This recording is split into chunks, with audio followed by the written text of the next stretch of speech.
It's Thursday, 21st of November 2024, and in this evening's show we are analysing where it's all gone wrong for Blackpool over the last couple of months, how we might fix things on the road ahead.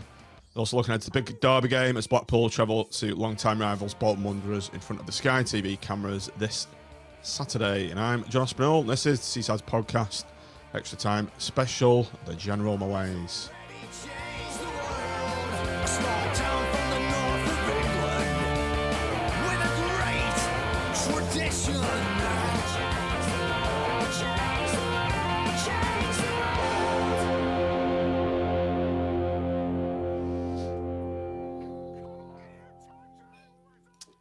Good evening, everybody. Welcome back to the Seaside's podcast on a Thursday, back after our little hiatus away on the studio this evening. On the panel this evening are Nick and Tim, the old stalwarts of the pod. Nick, good to see you back again.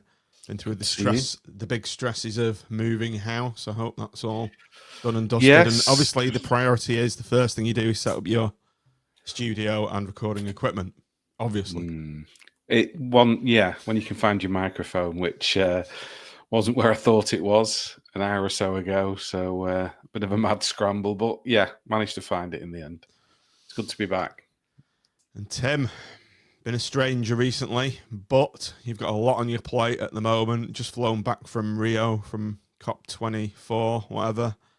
You've got all the civil unrest to deal with, Ukraine, but you're dealing with it admirably, and obviously your priorities are coming back on this pod, so good to have you back. It certainly is. I would have been on half an hour earlier if it had been 8 o'clock, because I was sat here at 8 o'clock ready to go. Stressed out of my head, I hasten to add, because I was running around like a blue horse fly trying to get ready to join the pod. And then I realised that we actually set it up for 8:30.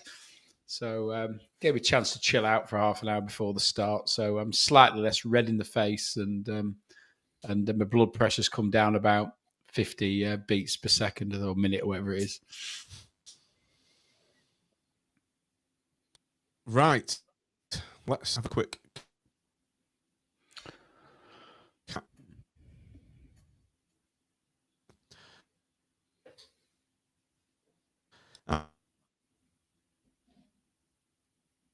obviously no one's seen that, and we've won. Sonny Carey's bagged a couple, Nick. A decent performance by all accounts. No one saw it, so we can't really comment. Sonny Carey, good to see him amongst the goals, perhaps. Yeah, it's just important to get through, isn't it? Performance is probably secondary in the first round of the FA Cup. It was a potential banana skin, and we managed to get through. 2 good goals from him, and into the hat for the second round. And you hope you're going to get a decent draw. And it's Birmingham at home, isn't it? Moved to a Sunday. Could have been worse, I suppose, but could have been better. We tend not to get great draws, but the main thing is was getting through, wasn't it? So that was good to see, and it was I suppose a rare bright spot, really. And if you look at the form of the last 6 or 7 games or so. Tim, good to be in the hat for the second round, as Nick's mentioned. Bit disappointing the match hasn't been picked for telly. You would have thought so. It may be moving to Tuesday. I thought it would be the tie of the round, personally. But I've just noticed that half the ground's closed. We've only got 2 stands, and the prices aren't that competitive, are they? I think it's 20 quid for home fans, 18 if you've got a season ticket. I think we're back with that conundrum from the club's perspective, isn't it? Which is that they're expecting a lot of Birmingham fans to come. I think they struggle to get to away games unless you've got gold-plated membership of the away scheme or whatever they operate. And therefore, this is an opportunity for quite a few of them to watch the games that they aren't normally able to do. So they want to max out on that, and the balance of the scales of that decision is that home fans are going to be paying if not a premium, most certainly not getting the discount that you might otherwise have got if we were playing somebody perhaps lower down the leagues or a non-league side or whatever it might have been. So if I'm being honest, I can sort of understand it. I don't understand. I believe it's the South that shut into it. I don't understand that. I would have thought, if anything, probably going to give it to them, Tim. That's my theory. I think they're going to sell out the East and give them the South as well. I would give it them, because at least then you're going to make most of the secondary spend. So I actually would not blame the club if they gave Birmingham the South. And I think the players would prefer that, because going back, this is a conversation we've had innumerable times. When we give the whole of the East to the away, I know from my conversations with Hubby, one of the Player of the Season events, that the players don't like it, because they've got the away fans in the breathing down the necks all game. So I think tactically it would be better to do that, and commercially it would make more sense as well. As long as you don't give them the whole of the East, give them the halfway line. I personally think we'll do that. I think we'll give them the South. What, the South and the East? That's what I think. Yeah. Well, I think that's too much. And I'm I'm not a fan of it. I'm not a fan of giving the whole of the East either. It would make more sense to close the East, like Tim says, and maybe give them the South. I think as far as the pricing goes, it's not that bad. You look down the leagues, and even in non-league, the cost of going to a game nowadays, and I'm not saying it's right, but I don't think it's too bad.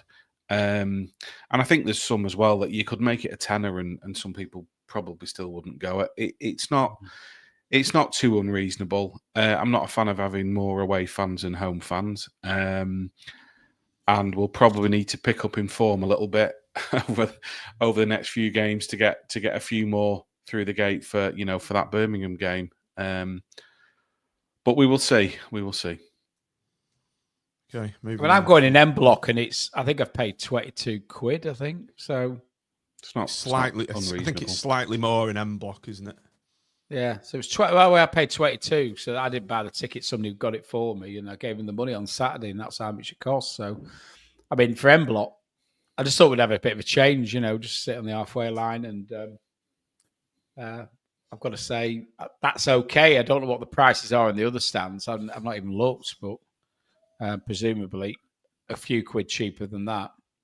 Like John said, I think it's 18 with the season ticket.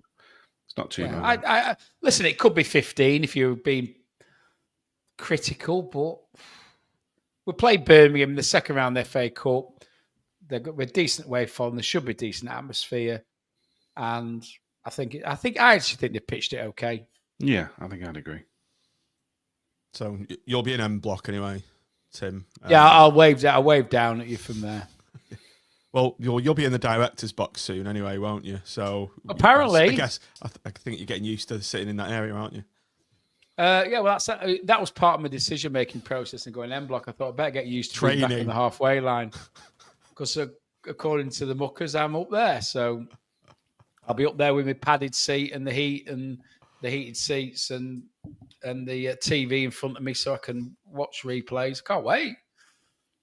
Can I come and sit in the boardroom with you? I might give you an invite, John. And seriously, when that happened last Friday, for those who on the podcast who don't know, there was a certain post put out that suggested that the club was being sold, and I was part of the management team that was coming in. And it made me chuckle, to be fair. All my phone started buzzing all Friday. I hadn't been on ABFTT at all, and it didn't emanate from there, but it ended up on there. And it's just bonkers, isn't it? It's just Blackpool Football Club for you. As Raggy would say, it's Blackpool Football Club, best club in the world, but mad as a box of frogs. Nonsense. That's one of his favourite words, isn't it? Is that what you're thinking when it all broke? Yeah, I sort of know where it's come from. And it's just a case of like, well, we've got 2 there and 2 there, and we'll add another 2 and make it into 6. And it is, well, Tim must be involved because so. But yeah, it's I just chuckle. It's quite funny, I think.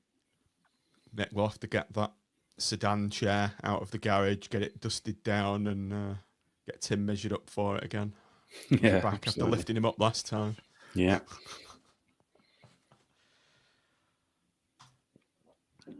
Virtue Trophy. The Virtue Trophy. A a rash and rush through rebranding of the Bristol Street Motors Trophy has happened today. I don't know if anyone's seen this. Yeah, have you not seen this? No. Yeah, it's now known as the Virtue Trophy, and Matty Virtue Trophy, or there's a few gags around that, isn't there? The Matty Virtue Trophy. I'd only just got used to calling it the Bristol Street. Remember, it was sponsored by Bristol Street Motor. I think there's still something to do. I don't know if it's a branch of their company or something. It's something to do with them, I think. So it's sort of still the same company under a different banner, I think. But for it to change mid-season, it does seem a bit strange. But hey ho, has the draw been made yet? By the way, is that tomorrow? I think it's Friday, isn't it? It's tomorrow. Is it tomorrow? Yeah. So, Tim, Joseph Smith wants to know: are we signing anyone in January?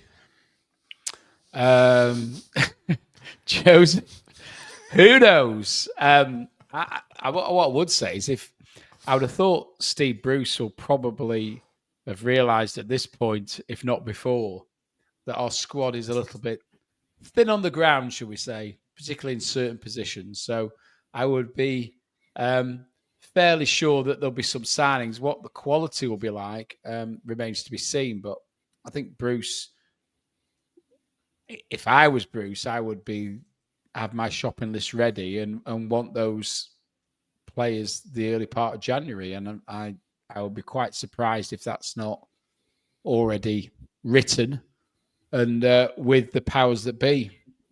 There you go, Joseph. SMB's just confirmed draw tomorrow night. We can get Tranmere, Port Vale, Wigan or Aston Villa under 21s at home. What positions need filling? We've covered this quite regularly, but it's quite clear that we haven't got wide players. Well, let's start with the wide positions. We've only got Apter and CJ. He's not been playing very well recently, have he? If one of them's injured or off form, we've got zero. Well, we've been playing Beasley and Embleton out on the left, which has been an absolute unmitigated disaster. And we haven't got any cover on the right whatsoever. So I think that's the starting point, I would say. Goalkeeper as well.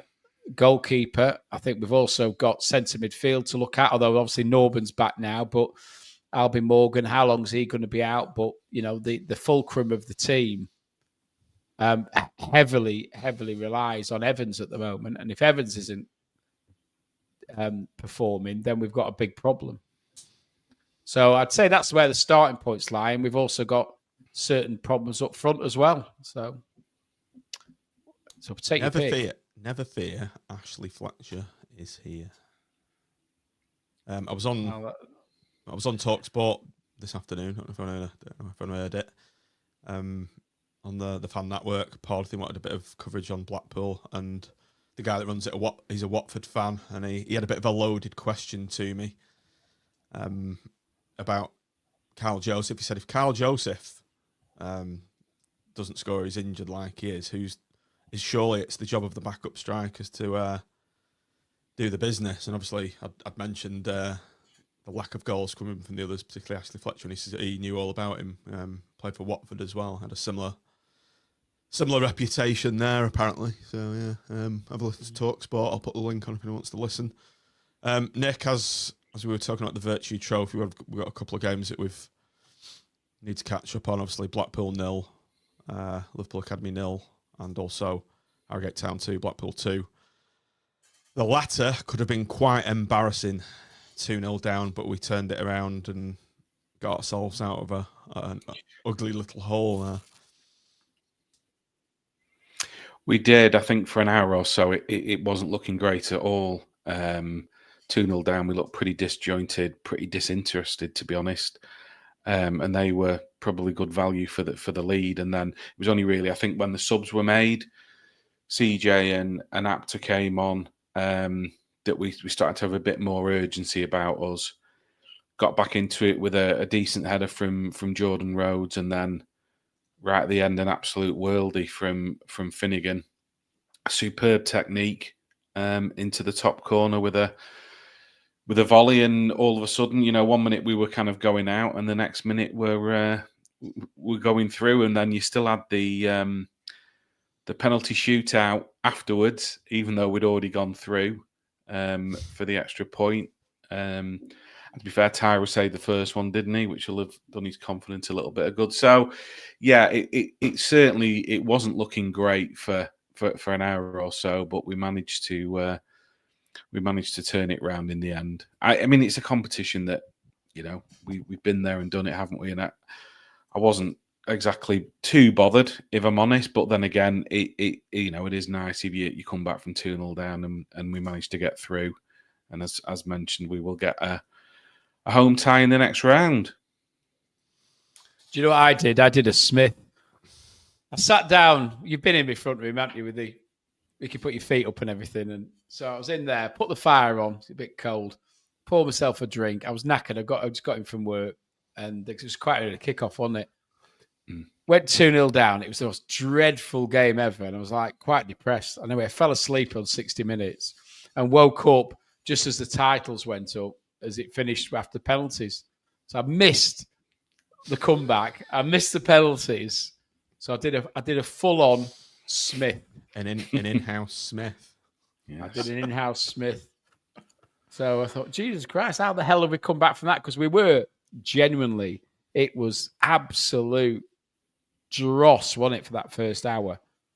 It really was probably, well, listen, we keep saying it's the worst I've ever seen, but it was up there with the worst I've seen in the last couple of years, that first 60. But every credit to the lads, the sign of a good team when they drag a victory out the jaws of defeat, isn't it? So we're in the cup still. Wembley, get your tickets booked. Wembley Hilton. Or Milton Keynes. I just stayed in a Milton Keynes Holiday Inn at the weekend. I went to watch England v Ireland. You picked a good game to go to, didn't you? I did, yeah. First time I've been since 2021. And on the tube on the way back to tube station where we're top of the Jubilee line. Can't remember where it was, but anyway, I was just sat opposite this guy. He was chatting with his missus, and I noticed he had I was like, is that a Lincoln pin badge he's got on? I was looking at it, and it was. I said to him, "So you a Lincoln fan?" He said, "Yeah." I said, "Oh, I've not been at Wembley Stadium since 2021, and the last time I was there, I was watching Blackpool beat you in the League One playoff final."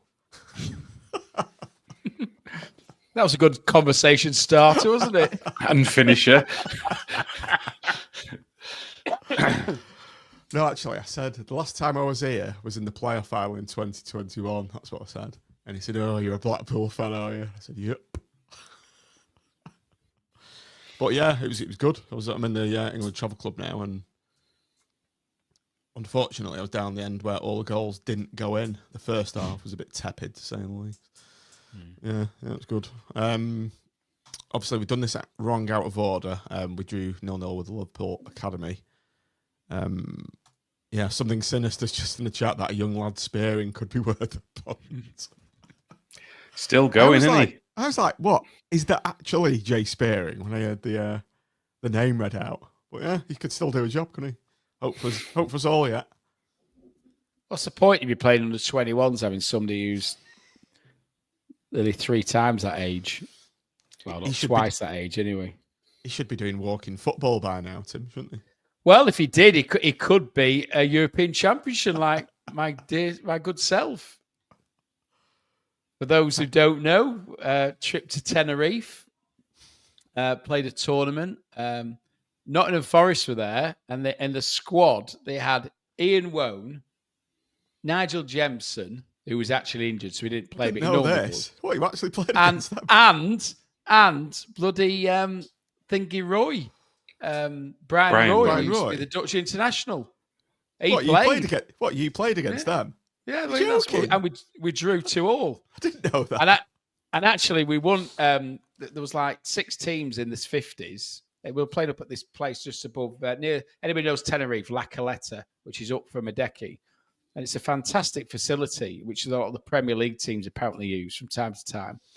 And so they rock up. They've flown Brian Roy in, I think, because Jemson was injured from Holland, and he played for them. And But they drew another game, and we drew with them, but won every other game. So we finished top of the group. So we didn't play them in the semis.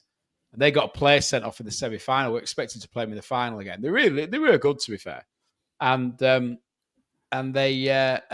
got knocked out because they got players sent off. And Norwich beat them. And then we played Norwich in the final and went to pens. So we're the first Blackpool team to win on European soil since the 1971. That's the way I'm calling. That's what I'm calling it. Trailblazer, Tim. Trailblazer. So it's like, it's like 53 years of hurt, and we've brought it home. So look at the BST website on the new BST newsletter, guys. There's a few pictures in there of moi. Did you score your pen? Did you score your pen?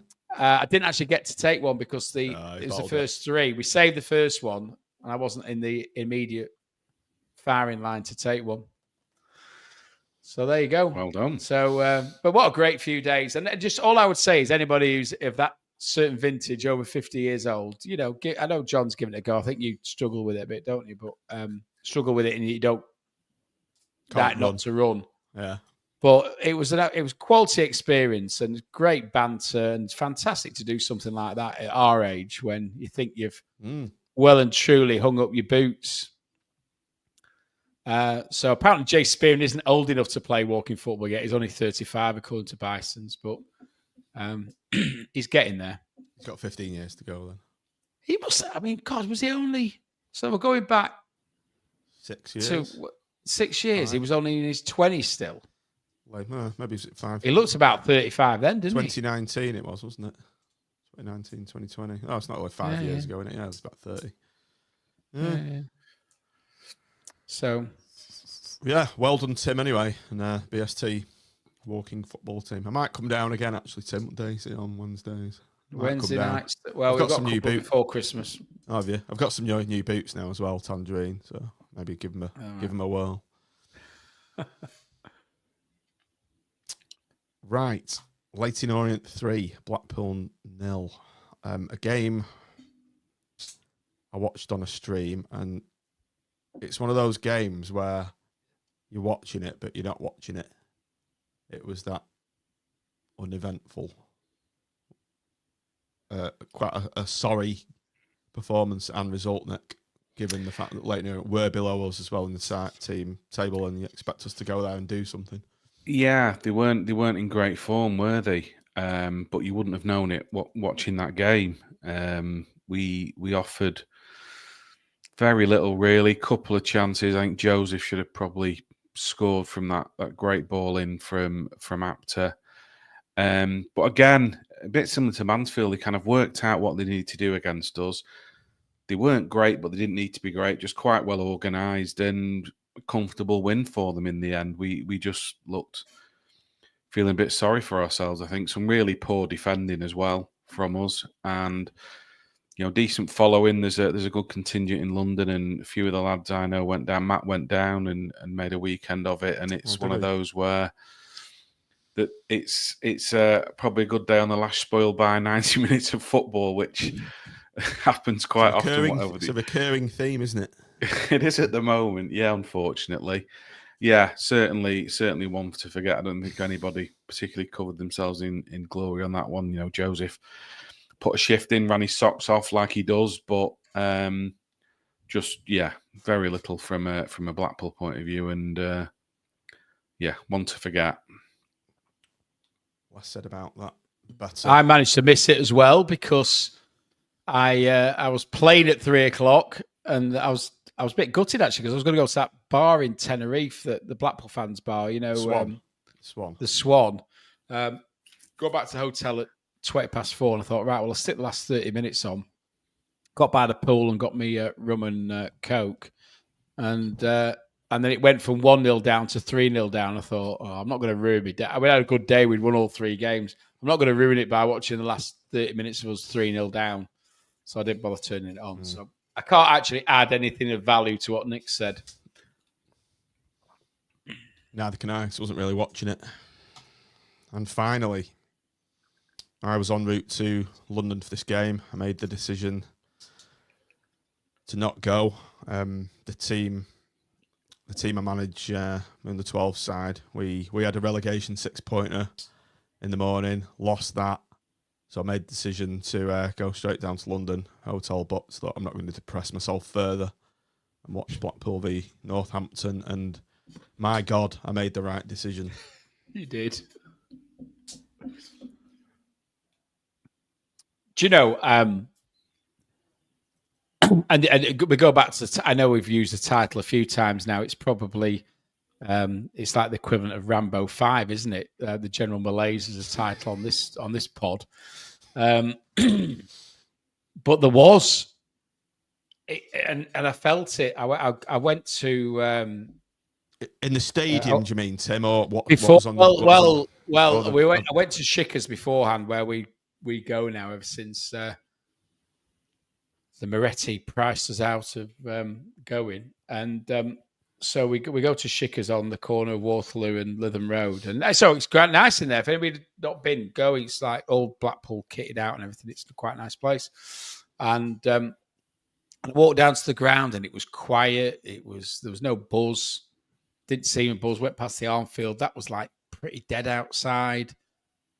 Got in the ground. And it was like there's nothing. I think all the way through the first half, I think there was one chant from the north, and the whole of the first half that I can recall, which is pretty extraordinary, really. Sometimes it dampens after a while, but it never got going. I mean, and it didn't. The first half performance, and probably we're not going to dwell on it too much, but the first half performance was pretty tepid, to say the least. Northampton were crap, but we didn't seem to have any ability to break them down at all. And and it's weird because I remember being on I went on Radio Lancs, must be I just on the tail end of that. I think we'd won the 3 and we're due to play Lincoln the following day. And I was absolutely buzzing, and we were all buzzing, and the players were buzzing, and the management was buzzing, and we really thought we could go somewhere. And since then, it's just like, I think I used the expression, it's like somebody opens the door to the sweet shop and you're all excited, and they shut the door and say, "Can you have anything?" It's just like you've seen what you can have, and then we're not getting it, and I think it's made it worse than if we were just poor from the start.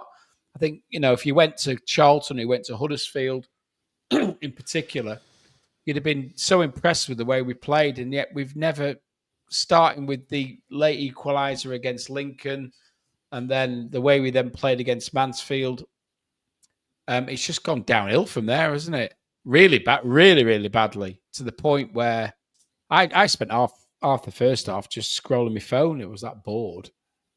And that's not like, I don't like me, to be honest. I'm not saying I never look at my phone during the game, but I'm not one to be on it. I like to get involved in the game. I like to stand. I like to chant. And there's just nothing going on, which was it's sort of summing up the way a lot of people are feeling at the moment, I think, really. And it's that maybe the season's over even before it's really got going. So you definitely made the right decision, 100%. I think there's a few things, isn't there? We've a number of injuries at the moment, which isn't helping. And even if everyone was fit, as Tim said at the start, that kind of first 11 when we first got going, there was that real, I don't know if it was a new manager bounce or not, but we had a couple of great results.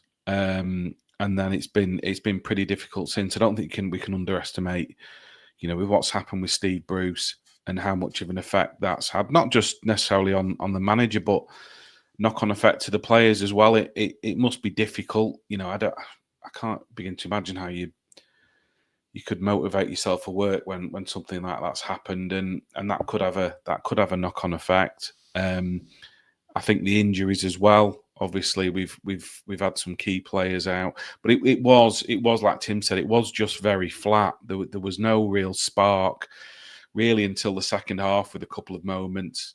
Bondo had a very good chance. I don't think we played. I wouldn't say we played terribly.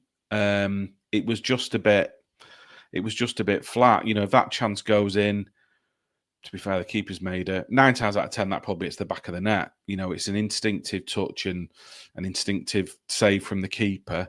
Apter went through as well, didn't he? And missed, unfortunately. So it could have been a 2-0 win, and then we're probably talking about it totally differently and saying, yeah, first half wasn't great, but we got over the line in the second half. But when it finishes 0-0 and you're on that poor run, it kind of just adds to that general feeling that that things aren't going well at the moment, and there's no denying it. I think we're probably bottom of the form table at the moment, and we're going into a tough game on Saturday at a ground where we don't have a great record over the years, and as much as their form's been up and down as well, it is hard to be confident. We've picked up a couple more injuries, haven't we, in the last week or so? So it's going to be a bit of a patch together team, possibly not playing his preferred formation that he has been doing. And I don't think I want us to when you look at who's out. I think we do need to change it a bit. We'll probably come on to that. But yeah, it certainly feels like a bit of I wouldn't say the season's over. There's a hell of a long way to go, and things can change just as quickly as it has, gone the wrong way in the past 5 or 6 games. It can quickly pick up again. You get that win, even though you probably struggle to see where it's coming from, and things can look a lot brighter. But it is tough at the moment. There's no denying it. Well, we might have a relegation dogfight on our hands, Nick. So it might be quite interesting from that perspective. I must admit, the form table is extremely worrying, isn't it? When you're at the bottom, we're bottom, of that. Tim. We're a bottom. I'll get you a graphic up. Just keep talking, and I'll do it. I must admit, it's sort of. I knew we weren't doing well, but when you actually see the stats over the last 6 games, and literally you're the worst performing team in League One, it sort of brings it home that we really need to snap out of this, don't we? Because if we don't, the problem is you go into Christmas and we've got no easy games. We talk about the teams we're playing at the moment. Most of these are bang average League One sides, but we go into that Christmas period and we've got Wrexham, we've got Birmingham. We'll be doing incredibly well to get anything out of those 2 games. So it could be a very, very difficult situation we find ourselves in January if we don't pick up between now and the start of the Christmas period. Knowing Blackpool will go completely against form and actually win at home against Birmingham. No, it's away against Birmingham and away against Wrexham, just to completely upset the bookmakers. But the reality of the situation, I bet we won't, Tim. Well, we don't have a great track record over a Christmas period, do we? Over a number of years. So, these are form teams, other than Wickham, and we're playing them away. Listen, it's going to be. All I'm going to say is it's going to be difficult. So we've got these December fixtures, and we've obviously got the FA Cup match slotted in the middle of those. So if we don't get a result at Bolton, and we'll come to Bolton later, but we don't get a win at Bolton, then we go into the FA Cup game. We've got a couple of games before we get into those. Before we know it, we could be in the bottom 4. But that's the concern. We're only 4 points off the bottom 4, Tim. We're only 4 points off the bottom 4. Exactly. And if we don't reverse the trend of the last 6 games form, we will be in the bottom 4. We're a third of the way through the season, pretty much as well. Yeah. So I don't quite share Nick's optimism. It's not based on anything. No, it's not. You're just trying to listen. We all want to try and be positive, and I want to be positive as well. But all I'm saying is, when I saw that form table, I thought, Jesus Christ, I didn't quite realise how bad we'd been. At least we kept a clean sheet on Saturday. Something to. And you look at Wickham. What are Wickham doing that's so extraordinary? And you think they're so high that we can't even fit them on the screen. Look, scroll Wickham on or scroll us off. I bet their budget is a third of ours, or half. Bet it's half. A hell of a run, isn't it? 16 goals scored, 3 conceded. It's amazing. Look at us, 4 goals scored in 6 games, 14 conceded with a goal difference of -10. I mean, that is quite damning, really. The 2-2 on there was 2 own goals by Wigan, so they don't count. So we've only really put the ball in the back of the net twice in the last 6 games, whilst conceding 14. How many's Ashley Fletcher scored of them? But look at, if you look at Bolton, what are they? 12th in the form table. Last 6 games, we've won 3, drawn 1, lost 2. They lost 5-0 last time out at Stockport. Went out the cup to Walsall, didn't they? So I know it's going to be really tough. And like I say, we don't have a good record there, but it's not impossible. Although I don't think it's impossible. I'm just saying that we need to reverse these results, don't we? That's the point. We do. Yeah. Let's get rid of that nasty graphic. Away with you.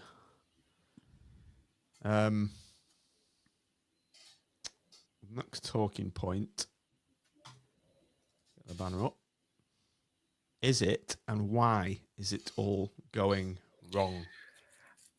I think I've kind of already alluded to it in terms of, we've a few injuries at the moment. We've picked up 2 more on Saturday, haven't we, with CJ? I'll just read out the list, Nick. So we've got Andy Lyons ACL back after Christmas. Jimmy Husband, broken nose, doubtful for Bolton. Albie Morgan, obviously, thoughts go out to Albie, diagnosed with type 1 diabetes, which is terrible for the lad. What do you say to things like that? Kyle Joseph, ankle injury, might be back. Sonny Carey, muscle injury, just as he's getting into a bit of form. That Ashley Fletcher, illness, return date unknown. Whatevs. Jake Beasley. I can't remember what Beasley's was. That's blank. Did he do his knee against Liverpool in the BSM or Virtue Cup, as it's now called? Get Matty Virtue back. Tearing it up at Fleetwood. And CJ, recurrence of a thigh injury. Yeah, and as we've said, if you're playing 4-4-2 and you've only got 2 wingers, one of them gets injured, you straight away, if you're sticking with that formation, you're into square pegs in round holes, which isn't ideal. If you play Embleton out there, he's not a winger and he's naturally going to drift back inside, which then causes problems for the fullback if they've not got cover. So, and Kyle Joseph, I mean, I'm hoping Saturday might be too soon, and we can't rush him back, because if it's something that, like with any injury, if you do rush it back, you could cause more of a problem, and then have him out for a much longer period of time, which we absolutely can't afford to do. I mean, even if he's not scoring goals, his work rate, is absolutely phenomenal. We've said on a previous pod, Nick, that if Kyle Joseph gets injured, we are screwed, and I think we're going to find out. It's going to be tough.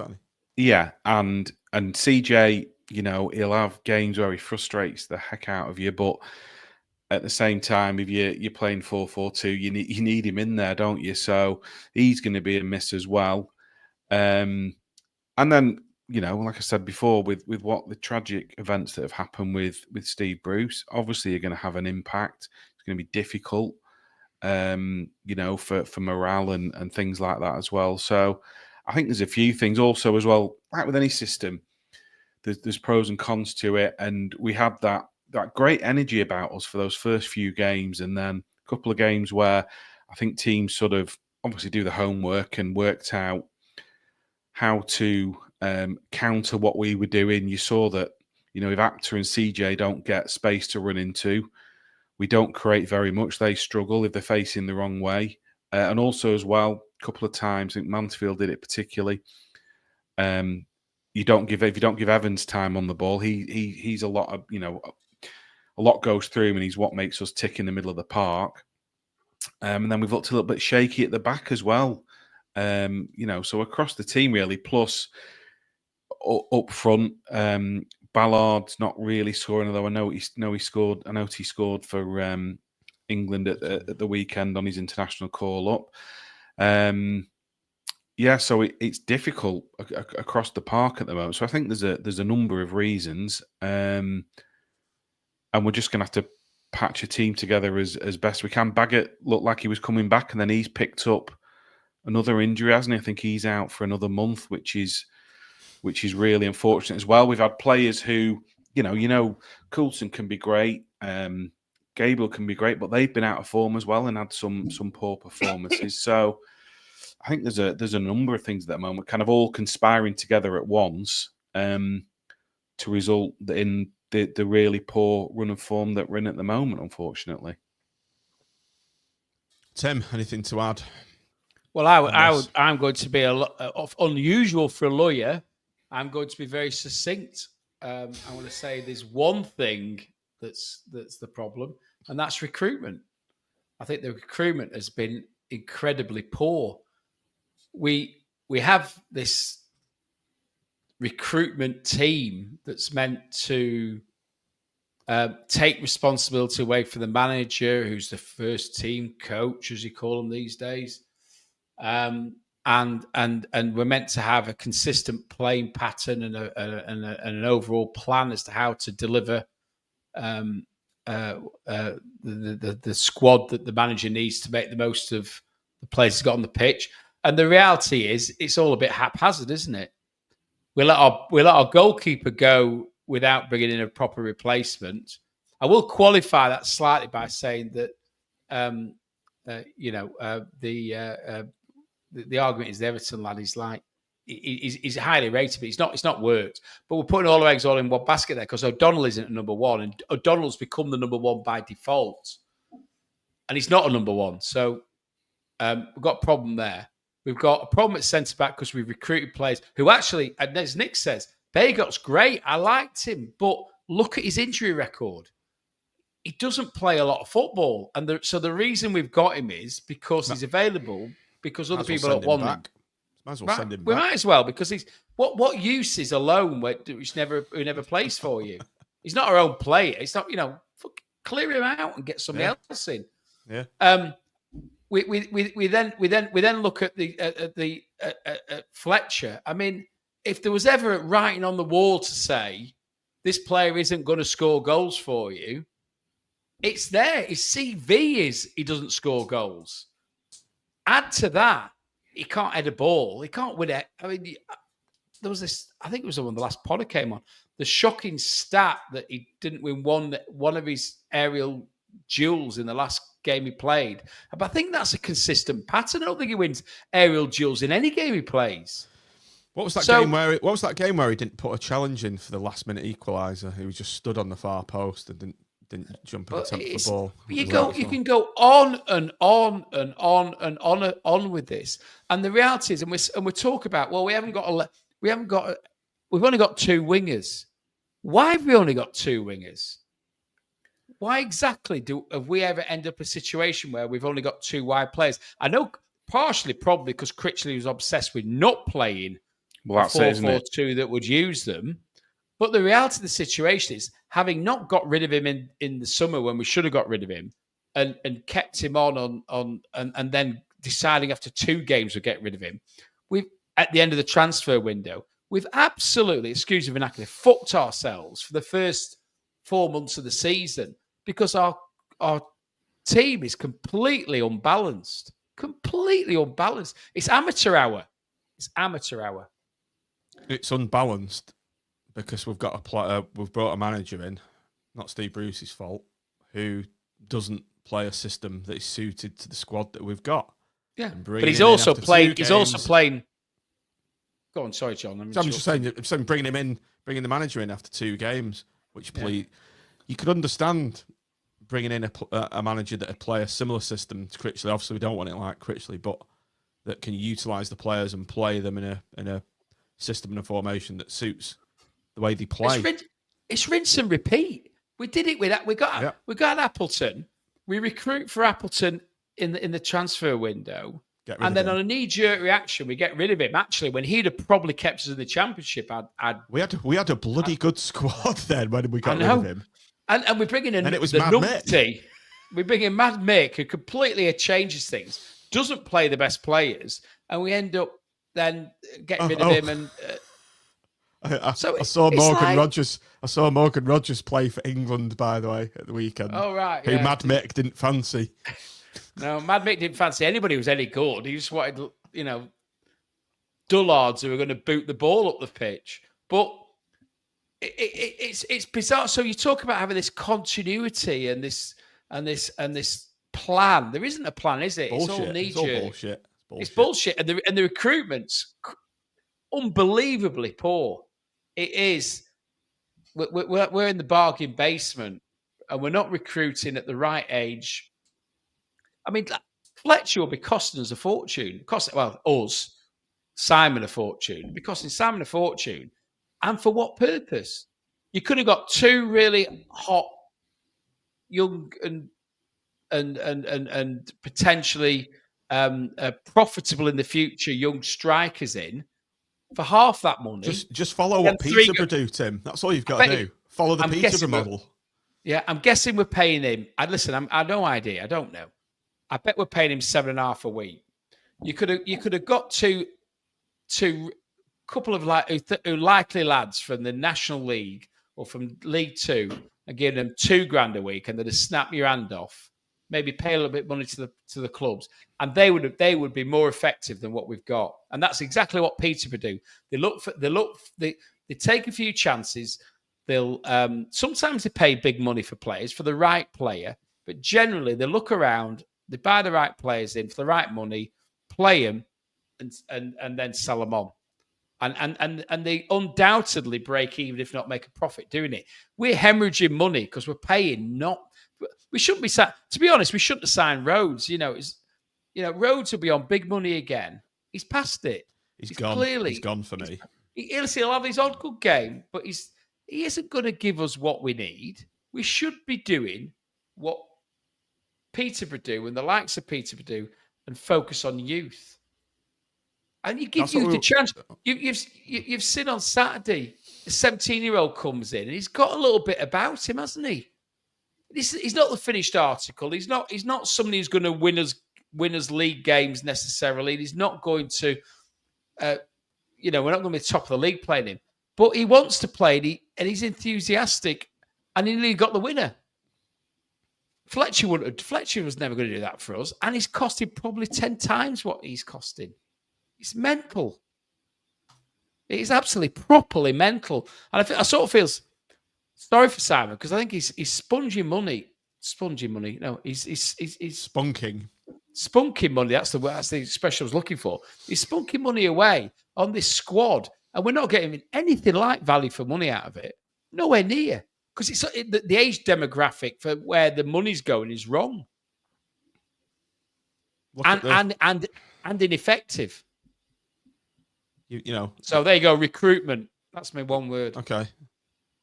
Let's talk about the product, because the product ain't that great. What's on the pitch? Sea Life Centre was good on Saturday, though, apparently. Pleasure Beach might be a bit windy this week, and I bet the big one's shut. But I noticed the attendance for the Northampton game, 8,873. So ever since this genius Swansea Julian's come in, he's been responsible through his policies for indirectly or directly seeing our crowds now dwindling to sub-5-figure crowds. We were regularly getting 10, 12, 13,000 for games with 10,000. There's 2,000 season ticket holders gone by the looks of it, by the ticketing pricing policies as well. And it's a sad state of affairs for me, what's going on at the moment. It really is. We'll end up with sub-8 before the end of the season. I can see it coming. And bear in mind, of course, these are attendances, including season ticket holders who aren't there. And there will be people who don't travel, who don't make the effort because the product isn't right. And it is, I think, because it's frustrating because I think we'd sort of cemented ourselves with 5-figure crowds. And that helped create part of the atmosphere that made us a bit unique. That when you lose that, you really notice it, I think. And I think, I know you were there Saturday, John, but I think Nick and I, you notice the fact the crowds have gone down a bit, don't you? Because the atmosphere isn't quite the same. I don't think. I think it's because you've got so few people in the stadium that it does has an adverse effect on the atmosphere, and it just makes the whole thing feel a bit tin pot, doesn't it? Having an half-empty stadium.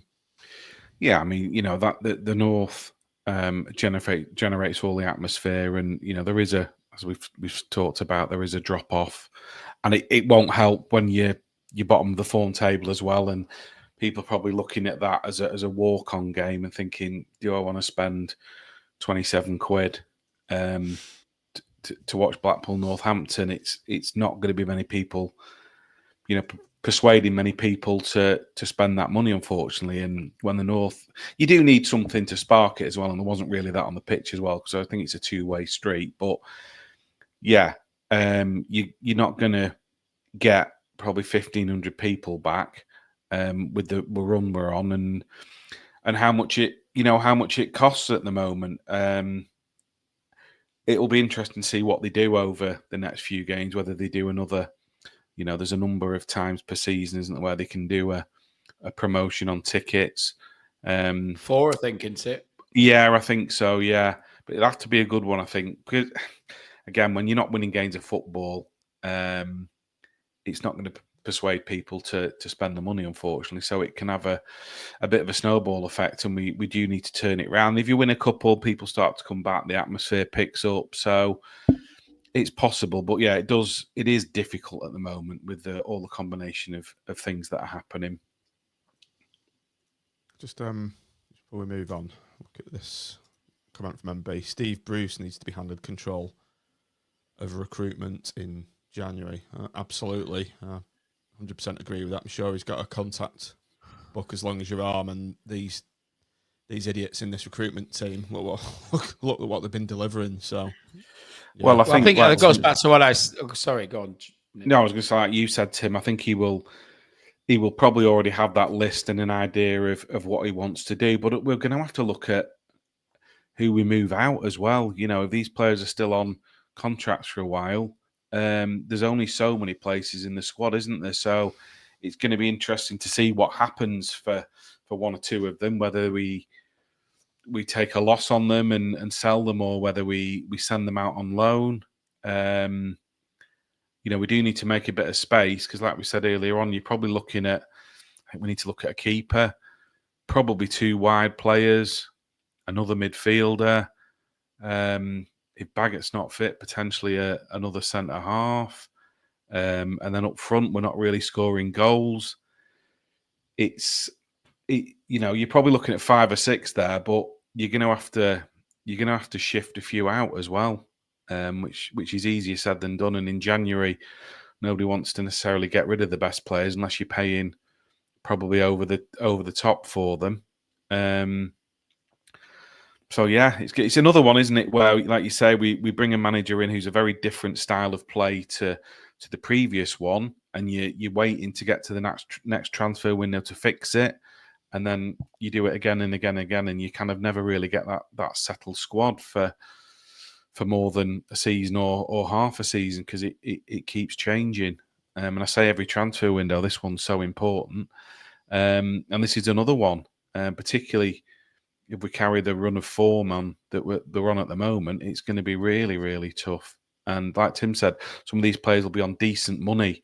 So are other teams going to go and pay that, or do we end up shifting them out on loan, and we're probably still paying a percentage of those wages as well on top of the wages for the new players we're bringing in?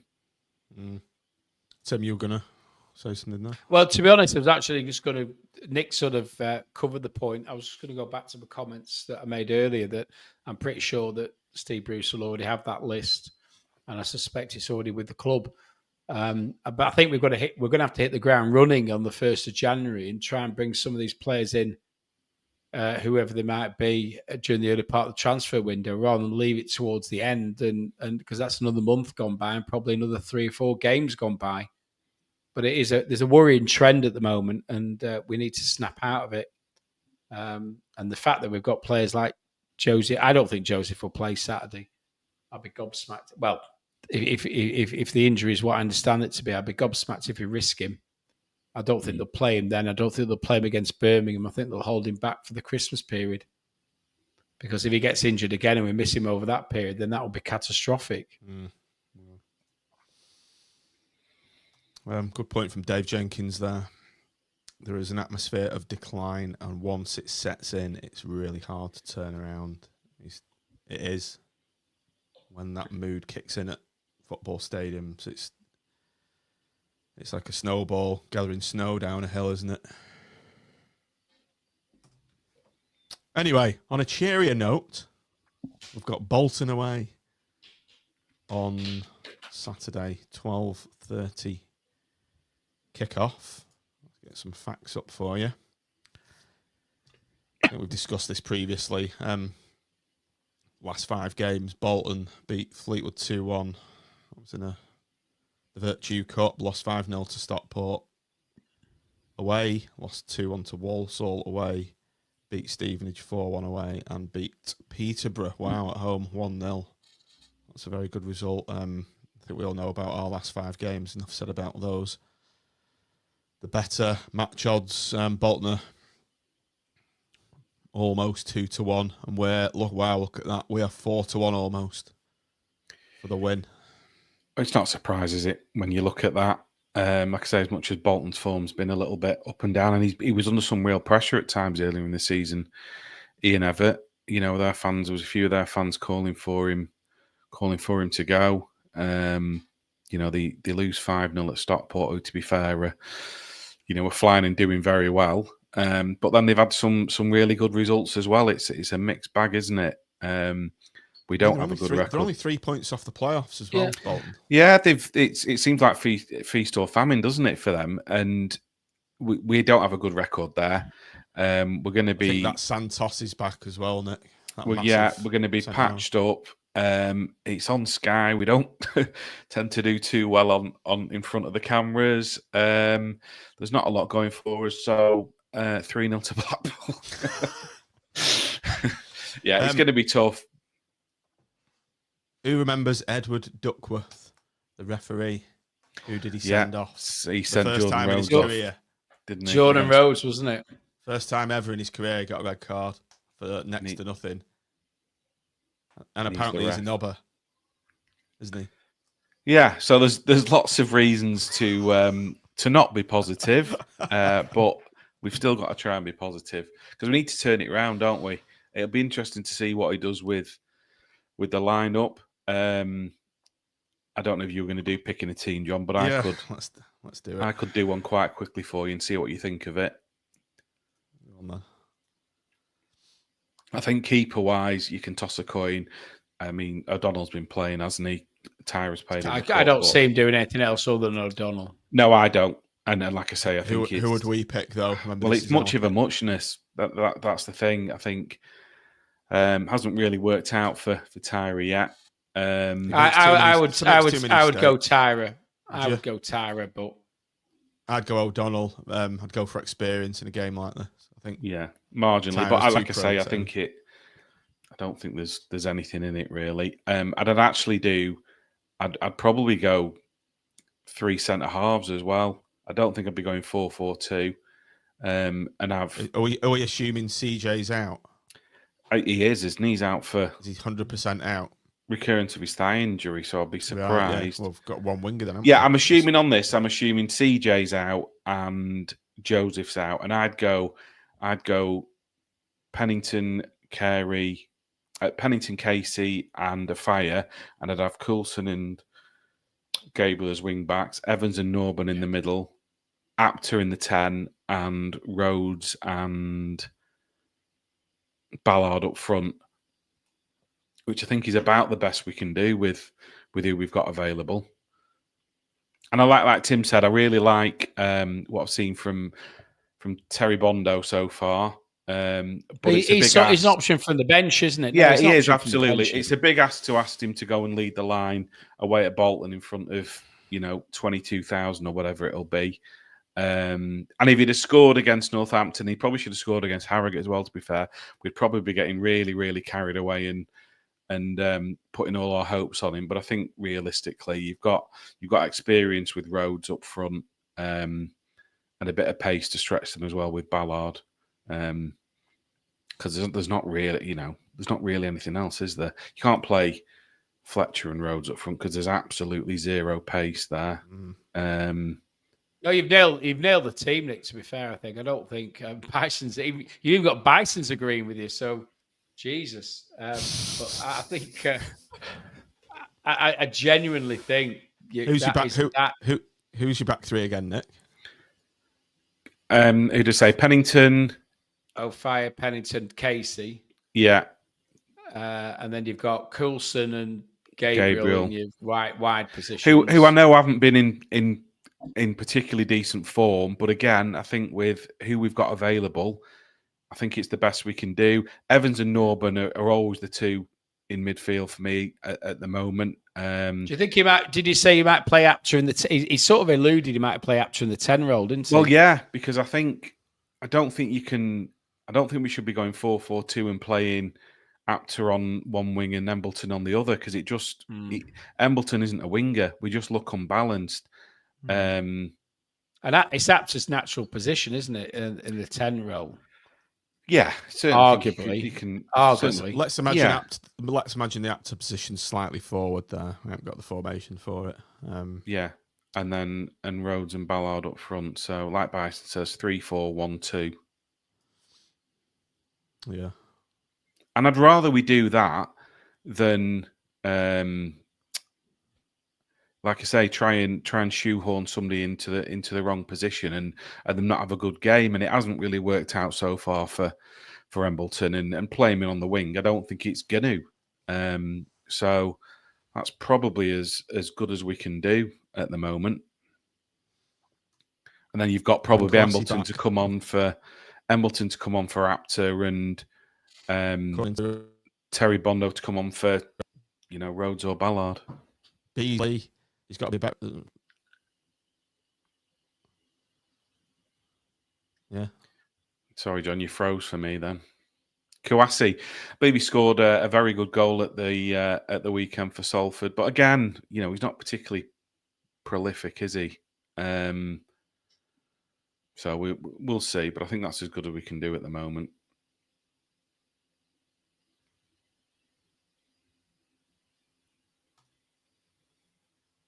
Froze for a minute, then. You did. Bison thinks Joseph will play, but I don't know. It's his ankle, isn't it?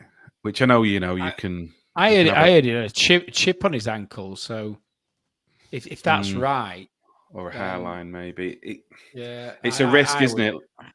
I wouldn't risk him. I wouldn't risk him. Well, they brought him out the second half, didn't they, on Saturday to risk him, and we saw what happened. He collapsed in the pitch. So my immediate reaction is I don't think it's a risk worth taking, but we'll see.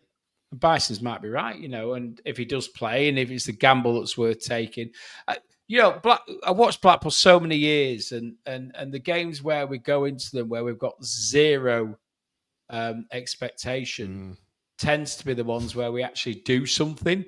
As this, if you remember thinking about Preston all those years ago when Brett Ormrod scored that winner in the last kick of the game, we weren't expecting anything out of that game because we were crap, and we're crap at the moment. We might actually just go to Bolton and turn them over because they aren't great. They're 11th in the league at the end of the day, and I'm sure the Bolton fans are not impressed about that either because they will expect to be in the upper reaches, and they're nowhere near. Well, saying they're not when we're at the 4 points away, but they're not anywhere near the top three. So I would, I think that team looks okay. Whether when it's got the ability to perform is another matter. It's like, but it's just you'll look at the bench and there'll be absolutely bugger all on the bench. This is really where you want Dobby and Keogh to kind of step up and say, look, we've got this, we've played this way in the past, we've had success with it. Steve Bruce, Gaffer, give us a try at this because he did sort of start to it. He did sort of allude to it a little bit, I think, in his last interview that he's perhaps going to have to do something different. So fingers crossed that he does, because I think it's Like I say, it's probably the best we can do at the moment. And like Tim said, you know, so many times we take decent followings to places on the back of a couple of good results, and we end up inevitably being disappointed. So who knows? Reverse psychology, it might work. Well, for we haven't got a decent following this Saturday, have we? We've only got about 1,600, I think. Not yeah. I mean, we normally take a good few thousand to bowl, don't we? Yeah, we took about 4,000 last year, I think. We were terrible. And again, that may perversely work to our advantage because we're like Bambi in headlights when we have a decent crowd, aren't we? Yeah. It's all lined up for win. I quite like the idea of Ballard and Rhodes up front, you know. You know, the experienced veteran, wily, the exuberance of youth in Dan Ballard. You know, it's and like I said, Evans and Norburn, it's a decent. You know, it's a decent two, isn't it? That to play just in front of them. Yeah, the more I see it, the more I like it. Yeah, actually, yeah. I'm more confident now. Well done, 3-0 win. 3-0 win, Nick. Smith in. I'm going to go 2-1, Pool. Come on. Finish on a high. Seriously, Tim, you're not saying 3-0, are you? Let's bring it back to reality. I had nightmares last night. I dreamt that I was at their ground, and it was like a revisit of Preston away, where they were singing "Blackpool get battered everywhere they go all around the ground." There's 20,000 of them there to sing that. And yeah, I know. And have we not won there in 38 years in the league? I read that somewhere. I was there 38 years ago when we won. We played 5 up front. We played 5 up front when we won. Was that at Burton Park, and was it in the league? Yeah. Burton Park with Mark Taylor and Paul Stewart and God knows who else was playing. Craig Madden and all them lot played. We won 3-1, I think. So that's the last time. Yeah. Were you there, Nick, or was it? I've been a few times. I went on a Friday night in the whatever the Virtue Trophy was called, or some sort of unimportant cup, and it was Billy Eyre days, and we beat them. But other than that, I don't think I've ever seen us get anything other than a draw. It's not a happy hunting ground, is it? Whether it's at the current ground or Burton Park, which was always a tough place to go. Not an enjoyable day out there. No. Sherpa Van, thank you, Bisons. Sherpa Van. The LDV it's had some sponsors, that cup, had it? John Stone's paint. Oh dear. Go on, Tim. What's your prediction? 3-1 defeat. After all that, come on, John. Actually, no. I can 3-0. We won't score.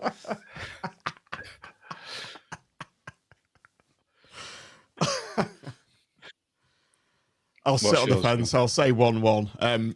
I was convinced before coming on this evening that a heavy defeat was looming, and as Tim said, 3.5 sides of the tough shit stadium singing Blackpool get battered everywhere they go. But looking at that team that Nick's picked there has inspired me somewhat. So we're going to grind out a creditable 1-1 draw. Get a tenner on it. That won't be the odds. 4-1. 3.9 to 1, I think. Pay for your match ticket. There you go. Anyone got anything else to add before we go? No, I don't think so. Just come on the poll. Do something for us. We need something to get us going and get us firing all cylinders again. And we're capable of it. The team are capable of it. The management's capable of it. And the fans will thrive on it. So come on. There you go. A rallying cry from the future managing director of Blackpool. Non-executive director, I was. You were a non-executive director, Tim. That's what the Mucker says. I'm non-executive director this time, so I'm sure they know more than me. Surely you want to be an executive director, a man of yours. Well, I want my 500k salary and company car and gold-plated pension scheme and all that business, but as long as you increase the product, give up the day job yet. Yeah, as long as you increase the product, I'm not bothered. Right. Thanks, everyone. Thanks for downloading. Do like and subscribe on YouTube and Up the Pool. Up the Liverpool. Liverpool. Been involved in 2, can he make 3? Not on this occasion. Well taken by Walsh.